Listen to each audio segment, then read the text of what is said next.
Ponce Pilate, voyant que le tumulte augmentait, prit de l'eau, se lava les mains en présence de la foule et dit « Je suis innocent, cela vous regarde ». On ne peut s'empêcher d'y voir une ressemblance avec l'allocution du président de la République, parti la semaine dernière bénir les passants à Lourdes après avoir donné des leçons de laïcité à la terre entière. Tiens donc, Emmanuel Macron, voyant que le variant Delta ne cessait de se propager, prit de l'eau, se lava les mains en direct à la télévision et dit « Je suis innocent, tout est de la faute des personnes non vaccinées, cela les regarde », avant d'ajouter « Vive la République, vive la France ». Le monarque s'imagine Jupiter quand il n'est que Ponce Pilate. Comme lui, il s'en lave les mains. Dans 10 jours, les Français devront présenter un pass sanitaire à peu près partout et tout le temps, si bien que bientôt, vous aurez le choix entre 2 doses de vaccin, un test PCR à 50 € ou 135 € d'amende. Ceux qui hésitent à se faire vacciner, qui sont méfiants, ceux dont la vaccination est incomplète, seront donc assignés à résidence et priés de laisser les personnes vaccinées tranquillement entre elles. Mieux, certains d'entre eux pourront même être licenciés faute de vaccination. Emmanuel Macron découpe la République en deux, rend la vie impossible à une catégorie de Français sur la base d'une donnée de santé et s'en lave les mains. La couverture vaccinale est la plus faible pour les plus précaires, les inégalités sociales de santé disloquent notre pays.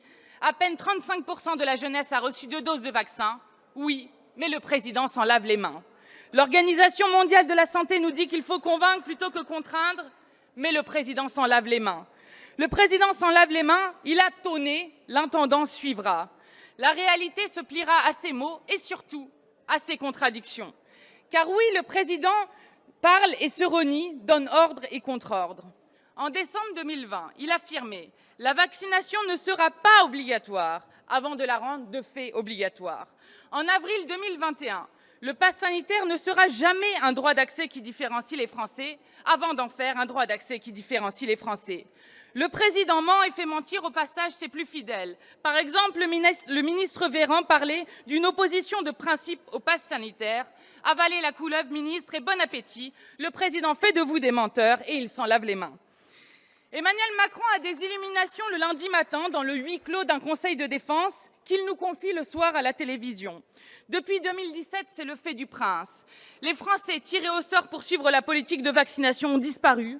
Le Parlement est sans cesse écrasé et Emmanuel Ier décrète, prolonge l'état d'urgence sanitaire, nous convoque même en session extraordinaire.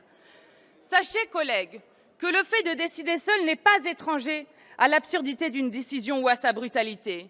Comment ça? Les cafés et les restaurants, qui sortent tout juste la tête de l'eau, devront tribatouiller nos papiers de santé au risque d'une amende et en dépit de notre vie privée? Quel est ce désordre que vous organisez? Absurde. Aussi absurde qu'imposer un pass sanitaire obligatoire pour prendre un TGV ou s'asseoir à une terrasse à moitié vide et ne rien demander quand il s'agit de monter dans un RER bondé ou de manger à la cantine de l'entreprise. Incohérent, comme imposer la vaccination obligatoire aux soignants en les menaçant sans scrupule de ne plus les payer et d'en dispenser les policiers. Mais non, me direz-vous, les policiers ne sont pas au contact de la population. Quand un policier applique la technique du plaquage ventral, le citoyen a la tête contre le sol, ce qui limite la contamination par aérosol et empêche le virus de se diffuser. À ce niveau d'absurdie généralisée, on ne serait plus étonné de rien venant de vous. Emmanuel Macron a du talent, il transforme tout ce qu'il touche en crise politique. Après nous avoir seriné pendant 5 ans sur la liberté d'entreprendre, le libéralisme gagnant, le nouveau monde et tralala, le voilà qui s'engouffre dans une fuite en avant autoritaire sans précédent. Bienvenue dans la société du contrôle permanent, celle où vous triez les bons des mauvais citoyens, cette société dans laquelle nos rapports sociaux sont profondément bouleversés, où l'on ne jure que par un QR code. La vérité, collègues, c'est que depuis le début de l'épidémie, vous faites passer des mesures autoritaires pour des politiques sanitaires. Et avec vous, toute opposition est diabolisée.